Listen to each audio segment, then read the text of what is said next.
I have a story to tell that frightens me to even think about, really. I lost a good friend that day to something that I cannot explain, and even when we reported it to the authorities, they did not have much to say. Let me start by saying that until I was around 20 years old, I lived in Japan with my family. I only later moved to the United States for education and better job opportunities. You see, my dad worked as a fisherman. He spent all hours of the day out fishing to try and make a good life for us. He was an old man and was stuck in his ways. He made a point about being an independent operator and only working for himself. So he would take the fish and sell them on himself, whether at markets on a stall, or to try and sell them to companies or supply chains or whatever. I am no expert in this field, so I'm trying to explain with what limited knowledge I have. So yeah, he refused to become a salaried commercial fisherman, which meant that sometimes we were poor. And sometimes he would have to work 16 hours in a day just to catch enough for us to both eat and sell on.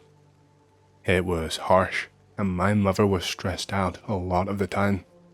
She was desperate for me to get a good education and make good money so that I would never have to stress about these things like she does. I was studying to be an engineer and was working on applying for a further education abroad because the schools were said to be more prestigious. I had a moderate interest in fishing, but had no desire to make it more than a hobby. I would tag along with my father when I did not have any studies and would sometimes fish with my friends for fun. This one time, my father got very ill. He had been suffering with cancer of the throat for a few years. He was in remission, but it came back and he had to go to the hospital. He used to smoke cigars all the time, which is how it happened. He stopped once he got his first diagnosis, but I think it was still too much. I think it was too little too late, if I'm quite honest, as sad as it is to say. My mother was panicking about money and food, so I went and had a talk with my father. He agreed to let me take his fishing boat out to sea.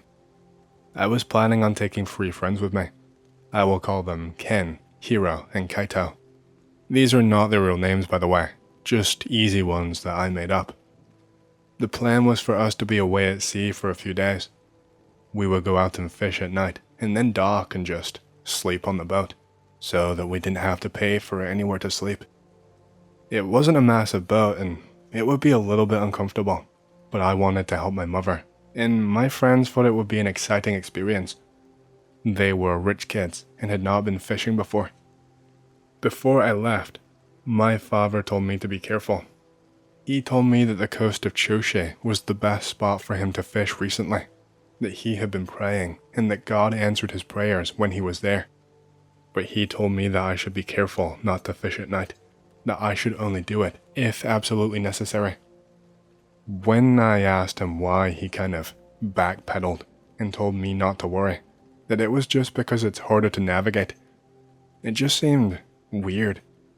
When he first told me to be careful, he had a horribly scared look on his face. I had never seen my father scared of anything before in my entire life. He was always the headstrong kind of man, the one who wouldn't show weakness to his family. I want to fast forward a lot of time because most of the trip was just us being silly and catching nothing, really. My friends were bad at fishing. They kept being too loud and scaring them away, or not being able to reel the line in fast enough. My father's fishing boat was really nice. It actually had a grill on it so that we could cook the fish without leaving the boat and have a meal in between catches. It was nice. The first day went by fine. We docked at nighttime and then went back the next day. The first day seemed to be plentiful. My father asked me to continue his prayers and to thank God for the fish, which I did. My friends laughed at me for this though. They said that it was silly, that there wasn't a man in the sky helping me to catch fish. It was really hard to even get through the prayer, through all their talk and laughter and teasing me. Fast forward to the second day, and we did not have a single catch. We were starving, and we could not eat what we had already caught, otherwise we would have nothing to take back to sell. I tried my prayer again, but my friends were being assholes, so I just stopped and gave up. I remember that Ken was laughing and putting his hands together and shouting, "Please, fishy fishy, God, give me fishy fishy." And I gave him a scowl. He thought it was hilarious. We continued on throughout the day. I spent most of it in silence, trying and failing to catch any fish whatsoever. The entire place was silent. This was usually a really popular fishing spot, and you would see various commercial ships all around. But there was zero around today. I had not seen so much as a single person, not so much as a rowboat. It was just complete and utter silence, no people and no fish. It was starting to grow dark, and we had not even made our way back to land yet. I was saying that we should go, but my friends convinced me that we should stay outside this night, that we can't go back with nothing. Everyone was unhappy because of their empty stomachs, and Ken actually took the fishing equipment from me and told me to let him have a turn, and so I did. What harm could it do? As soon as it grew dark, it got really bad. We were still having no luck with any fish, and weird things were starting to happen. The sky had been clear all day long, but the second the light started to go, this thick wall of fog just appeared out of nowhere. The lights on the ship could barely make a dent in it. They weren't built for this kind of weather. I decided that it was best to just stay put. Trying to make it back to land in this fog would have just gotten us killed probably. After a couple of hours, Ken starts shouting and calling us over to look at whatever he's looking at, saying he was seeing something weird. There was nothing there when I went to look, but I could hear a strange sound though. It sounded like whistling, but it wasn't the wind. There was no wind. It sounded like a person whistling off in the distance. It went on for quite some time, and then I started to hear what sounded like chimes. And once that faded away, Ken was shouting for me again, and I actually saw it when I went to look this time. There was a light in the water. I mean, this isn't always a cause for concern. There are various bioluminescent fish near Japan. We have squid that can glow and can cause quite a distraction. But I had never seen the color I was seeing before. It was this really dark purple color, and it was glowing, like it was pulsing from somewhere deep underneath the water and rising to the top ever so slowly, getting brighter and brighter. The color pulsed a few times, and by this point, everyone was watching. Only on the final pulse, it pulsed red. It went from a deep, dark purple, and instead of becoming a brighter purple color at the surface, it became a deep, dark red, and the surface of the water actually bubbled when it turned this color. It was like something squirted to the top of the water, and it did a bubbling motion, like when you boil water. And then Ken was immediately in a frenzy, and we did not have time to figure out what we had just seen, because he had a bite on his rod. Ken was screaming for my help, saying whatever it was is too strong, that he cannot get a proper grip, that he couldn't reel it in. I had to grab his hands and try to help him, and I immediately felt that same heaviness. Whatever he had caught had to be incredibly big. The whole time we were trying to pull this thing up, that pulsing glow was still going, and it was getting faster and faster. Deep purple to deep red, again and again and again, until eventually it just stayed red, and the water just kept on bubbling at the surface. I started to smell something horrible around that time too. It smelled like fish that had been left to the side to rot for a long time. I knew that smell all too well. At some point, we are thinking that we cannot hold on anymore, and then boom, everything just stops. Nothing is pulling on the rod anymore. The light is gone, and there is no bubbling on the surface of the water anymore, but that smell is still there. We eventually managed to reel in whatever it was, and it was not a big fish at all. It was relatively small. It did not look like it had the size and the power to make us struggle like we did. It was an aji. I think that's a kind of mackerel in English, but it did not look normal. It was smaller and shriveled, and it just looked not right. Its skin was really rough to the touch. It felt like how coarse a cat's tongue feels when it licks you. The skin was not a normal color. It had a mix between a purple and a reddish hue. And its eyes, the eyes of the fish, they were not there. They looked as if they had been scooped out by something, but the thing was still very much alive when we pulled it up. It just had these dark pits, and in its mouth, instead of its regular teeth, there were some long ones poking out. The teeth looked really deformed and jagged, as if they had been sanded down to look sharper. It smelled like rotten fish. This thing was what we had been smelling all that time, at least I think so. I was about to throw it right back into the ocean when Ken started fighting me for the thing.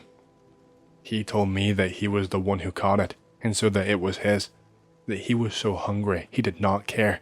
He was going to grill this thing right now. I told him it was a horrible idea and that he would probably throw up and that we should just leave, but he would not listen. I watched him cook it for a while. The smell kept getting stronger and stronger. At one point it smelled like vomit, and everyone on the boat was telling Ken, begging Ken to get rid of the fish. But he cooked it, and we watched him eat it. It made me feel sick to see the sight, but he seemed to enjoy it. He was apprehensive to take the first bite, despite his previous bravado, but after the first bite, he just started chomping the thing. He seemed really, really happy. He went from taking a small bite to finishing the entire fish in just a few seconds, like a wild rabid animal. He seemed satisfied. He even told me that he wanted another one. I stayed by the rod, but we did not get anything for quite a while. And then Ken, of course, he got sick. He was complaining about a stomachache, and I told him that it was his own fault for eating a diseased fish. This went on for a long time though, and he started begging me to go back to shore. I obliged, but of course I had to move slowly and carefully because of the fog. He looked like he was in agony, and at one point, he vomited over the side of the boat, but he didn't make it the entire way in time, which meant that there was a little bit of vomit on the floor, and there was a little bit on the sides of the boat too.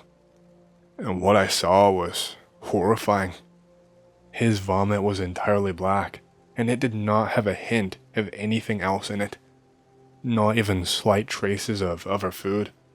In fact, it looked like there was something wriggling in this black bile, like a worm or something. We all had to move far away because the sight was horrible and Ken just laid on his back. Another 15 minutes go by and I hear Ken make this horrible groaning sound behind me. He made a sound as if someone was stabbing him. And the next thing I know, I can feel his hands pulling my hair. He is tugging me really hard and telling me to hurry the fuck up, that he is going to die and that he will not let that happen. I could not calm him down. I'd never seen him like this before. He could be an asshole, sure, but never really so panicked and aggressive. He dragged me to the side of the boat by my hair. I did not want to hurt him, especially since I knew he was sick and in pain. He actually started crying. He was just sobbing while pulling me by the hair, and I could feel the tears hitting the back of my neck, and through the sobs I could hear him just saying, "I'll kill you, I'll kill you," over and over again. Ken has my head pushed out far away from the boat, and I am having to use all of my strength to stop myself from falling overboard. That's when Hiro and Kaito finally grab him and start pulling him back, but they are saying something about how he is too strong. But they do pull him back just slightly. Only at this point, I'm face to face with that black bile. I can see something wriggling in the bile, and Ken has changed his attention now. He's trying to push my head into the vomit. All the while he's just saying, "Not me, not me, don't take me." It took all three of us to finally fight him off and just pin him down, so that he couldn't do anything to us or push us. By this point, he is out of breath and cannot even move a muscle. We just move him to the other end of the boat so that he cannot do anything to us. We were frightened at this point. We had no idea what was happening, what was going on at all. I was trying to speed us to shore as quickly as possible, but the fog was still a brick wall. Ken was lying on his side, and he just kept vomiting more and more. He did not even bother to move to the side of the vessel this time. He just did it right in front of himself. He had a black pool all around him. He looked incredibly pale, and I don't know if my eyes were playing tricks on me, but his face looked sunken in, like he had lost a lot of weight all at once. I just tried to concentrate on steering, and I prayed out loud while I did. No one made fun of me this time. No one at all. I remember that for most of the rest of the time, I was just shaking. I couldn't even stop myself. I remember my heart almost jumping out of my chest when Hiro and Kaito started shouting. They told me that they could see those pulsing lights yet again. Only, they were not staying in the same place this time. The lights were slowly following us. I tried to move the ship faster and faster, but the lights kept on following. The lights had gotten almost right next to the ship, and when they had, Ken was now crying out in pain. He was just wailing again and again without taking a single breath, like he was a wolf howling at the moon. He was still in a puddle of black vomit. He looked like he was wasting away, but like really rapidly. His arms even looked thinner and like they had shrunken, but maybe the darkness and the fog was just playing tricks on me. I remember being called over to look because the lights were so close to the ship now. I could see something just underneath the water. It looked thick and long. It looked like some kind of a tentacle, but I could not see an actual body of a fish. I just started praying louder and louder, closing my eyes, and then everything just got even worse. Ken was not lying on the floor anymore. Kaito was screaming because Ken was grabbing him and trying to force him into the water. Ken had him by the neck, and Hiro was on the floor, just shaking violently. I don't even know what happened to him. I don't know how Ken got up and moved so quickly, especially in the state that he was in. It didn't even really make sense. I ran over to help, but Ken was as strong as before, even though he had vomited up everything that was inside his body. He wasn't even saying words anymore. He was just vomiting. It was just dribbling down his chin onto his shirt. And while we were trying to wrestle him, we saw that light pulsing and the water bubbling once again. It sounds insane, but I know I saw this. I saw a tentacle come out of the water. It was ringed just like an octopus, but it was long and way thicker than it would be on an octopus. It did not look entirely right either. My memory is a little bit shaky, but it looked necrotic, like the entire tentacle was diseased and dying. It came crashing down into the water, and it made the boat shake. The entire water was just rippling. I thought we were going to flip over. This made Ken lose his grip and stumble backwards, and he fell into the water. I wanted to jump in and help him, but Kaito stopped me. He told me that I couldn't. He told me I would die, that I was the only one who knew how to sail and the way to get back to land. He said that he and Hiro would die if I did not make it back. Ken didn't even look scared. He was just floating there. And I saw that tentacle shoot back up to get him. He did not even shout for help or try to get away. He just floated there. He even looked pleased with himself. And that tentacle, oh God, it went through him. It actually went through his stomach and pierced it. I saw something black splash up into the air, and then just as quickly as it came up, it was gone. It pulled Ken down, and he was nowhere to be seen anymore. The fog had started to clear slightly at this point. It was beginning to get lighter. That didn't make sense. It had only been nighttime for a few hours, and dawn would not be until around 6 a.m. There was no way that much time had passed by. The water was calm the whole way back to shore. Hero stopped shaking and coughed up a lot of water, but it was not a black color. We tried to take him to the hospital, but he begged us not to. He told us that he would be fine, and that his mom would worry if we took him. So we just went to the police. They were no help. We couldn't tell them what really happened. They would never believe us. Japan as a culture, we have a lot of legends about creatures, particularly yokai. And then we have legends about water spirits and demons and the like. Everyone has heard them. But if you tell someone in the city that you believe them, then they laugh at you and call you crazy. It's only in the rural areas that people will not laugh. The people in Japan are very serious and very busy and won't tolerate things like that. We probably would have been arrested for wasting police time had we told them exactly what I told you here. That's also a very serious thing.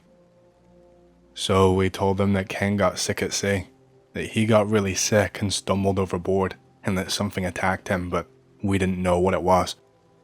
We told them that it looked like some kind of squid, but really big, but we couldn't really see what it really was.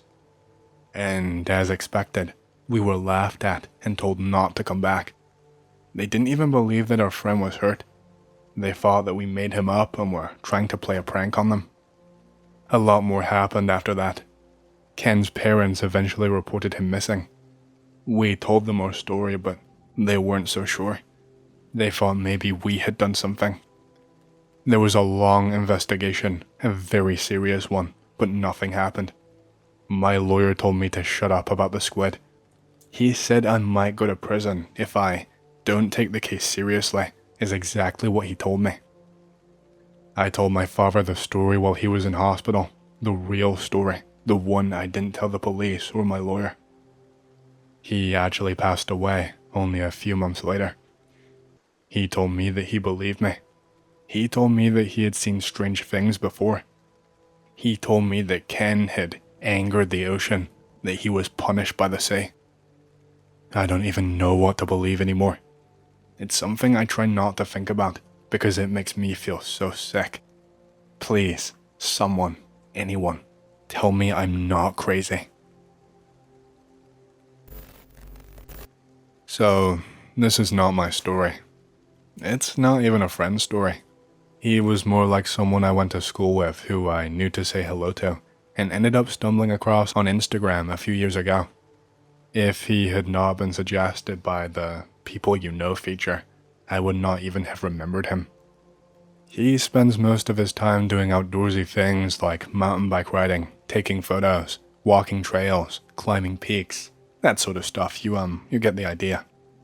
He started getting into urbexing, kind of. He would drive miles out of the way to walk some peak or trail. As soon as he gets there, the weather turns horrendous. He decides to give it a miss. Because of how far he is out of the way, he opts to find a room somewhere, stay the night, and then do the walk tomorrow. He has a drive around, but it's just fields. He comes across what seems like a motel, but it's bigger, more like a holiday resort. It's going to be pricey, and that's if you don't already need to be booked in. He enters the place. It looks like a nice place. It's really dated, but it is a nice place. There is no one around. He wanders about, looking for someone, but he does not find anyone. He goes upstairs and it's the same there. It's dead quiet. He knocks on one of the rooms, but there is no answer. He tries the handle and it's open. The room is completely immaculate. The floors are nicely vacuumed, the beds are made, there is a TV in the corner, etc. The whole thing looks like it has not been updated since the 1970s. Even the TV is one of those big box types, with the wooden surrounding and knobs on it. He checks the other rooms and they are all like that. The only place that is not maintained is a pool out back that's completely empty. He ends up leaving because he could not find anyone to book him in, and it's a bit eerie. He says it's just like he stepped back in time. The story would have been doubtful because I don't know him well enough to vouch for him, but like I said, this was on Instagram, so he had posted all of the pictures that he took.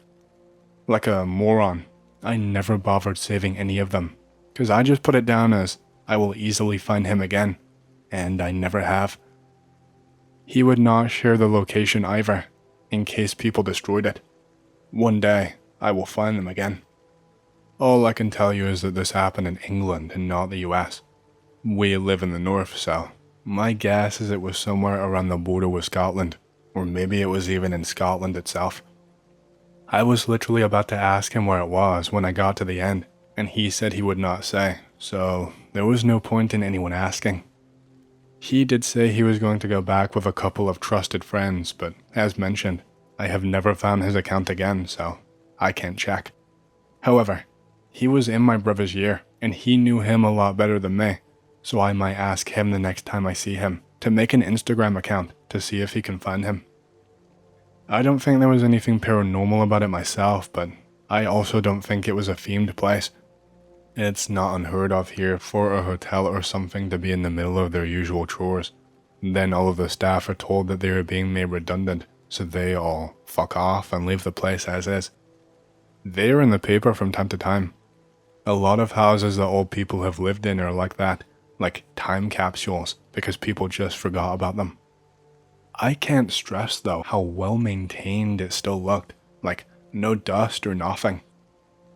A few other things that were off about it that I could not fit in the other post. All of the bushes and the trees were overgrown. You could just see a tiny bit of the building peeking out until you were right up to the door. But once you walked through, it was really nicely maintained. There did not seem to be a car park at all. The guy was parked out in front on a kind of a dirt road, and there were no other cars around at all, none for staff or anything. There was only one window that was broken, but it was boarded up with chipboard. There was no other vandalism at all, which made me think that no one had hung around the place, or it would have been all messed up. It sounds like a really cool place though. I would love to visit myself. When I was a kid, from the ages of around 3 to 7 years old, I used to see and was mortified by these really weird short-looking people on a semi-regular basis. The best I can describe them was they were a humanoid body. They were about 4 to 5 feet tall.